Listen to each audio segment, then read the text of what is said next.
क्या बिहार सरकार का खजाना अब पूरी तरह से खाली हो गया है? क्योंकि अब टैक्स की जो मार है अब वो भी जनता पर पड़ने वाली है। टोल टैक्स अब लगने वाला है और इसे लेकर अब जो विपक्ष है वो लगातार सवाल उठा रहा है। वहीं आपको बता दें कि लालू प्रसाद यादव की बेटी रोहिणी आचार्य ने भी इस मुद्दे पर अब सरकार को घेरा है।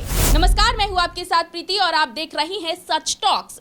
रोहिणी आचार्य ये वो नाम है जो लालू परिवार की बेटी तो है ही, लेकिन इसी के साथ ही बिहार के तमाम मुद्दों पर वो नजर बनाए रखती है। भले ही वो बिहार में ना रह रही हो, लेकिन बिहार का कोई ऐसा मुद्दा नहीं है अब तक जिसमें रोहिणी आचार्य ने आवाज ना उठाई हो। और अब जिस तरह से आपको बता दें कि रोहिणी आचार्य ने सोशल मीडिया एक्स के माध्यम से सरकार पर जमकर हमला बोला है। उन्होंने कहा है कि सरकार का खजाना अब खाली हो गया है, लेकिन इसी के साथ ही उन्होंने सोशल मीडिया एक्स पर क्या कुछ लिखा है वो हम आपको बताते हैं। रोहिणी आचार्य ने सरकार को घेरते हुए कहा है कि खजाना खाली कर बैठी है सरकार। आपको बता दें कि रोहिणी आचार्य जो है वो आगे लिखती है कि अब ग्रामीण जनता पर भी टैक्स का वार। बिहार के मुख्यमंत्री से पूछता है बिहार, पानी सफाई के नाम पर ग्रामीण इलाकों के हर घर पर नए टैक्स का अनावश्यक बोझ क्यों? आम जनता महंगाई और पहले से लगे टैक्सेस की वजह से पहले ही परेशान है। ऐसे में इन नए प्रस्तावित टैक्सों का बोझ कैसे उठा पाएगा ग्रामीण बिहार? गांवों के विकास के बारे में तमाम तरह के वादे किए गए। ग्रामीण इलाकों में भी स्वच्छता अभियान की सफलता के दावे किए गए।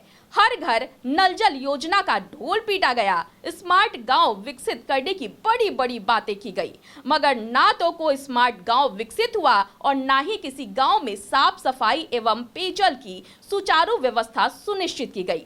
ऐसे में ये बताना चाहिए कि क्या बिना जनता पर अतिरिक्त टैक्स का बोझ लादे ग्रामीण जनता के लिए इन मूलभूत सुविधाओं को मुहैया कराया जाना संभव नहीं था या है?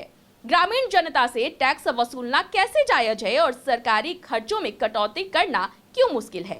हर घर पर टैक्स, हर परिवार पर बोझ, सुविधाएं पहले या टैक्स पहले? क्या यही सुशासन का नया मॉडल है? बिहार देश के सबसे गरीब राज्यों में शुमार है।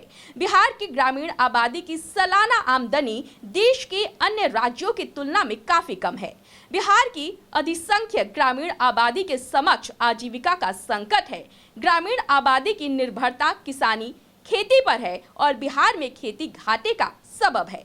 रोजगार, आमदनी की तलाश में ग्रामीण आबादी का पलायन अनवरत जारी है। ऐसे में ग्रामीण आबादी पर सरकार के द्वारा अतिरिक्त आर्थिक बोझ लादने का ये तुगलकी निर्णय कैसे उचित है और इस निर्णय का क्या औचित्य है? तो ये जो तमाम बातें हैं वो रोहिणी आचार्य ने सोशल मीडिया एक्स के माध्यम से कही है और उन्होंने सरकार पर सवाल उठाया है। आपको याद होगा कि बिहार विधानसभा चुनाव 2025 में मुख्यमंत्री महिला रोजगार जो योजना है वो लाया गया था, जिसके तहत महिलाओं को पहले 10,000 रुपए और उसके बाद किस्तों में उन्हें 2 लाख रुपए तक देने का वादा किया गया था। और उसके बाद से ही लगातार कहा जा रहा था कि सरकार के इस योजना के कारण ही बिहार का जो खजाना है वो हो गया है।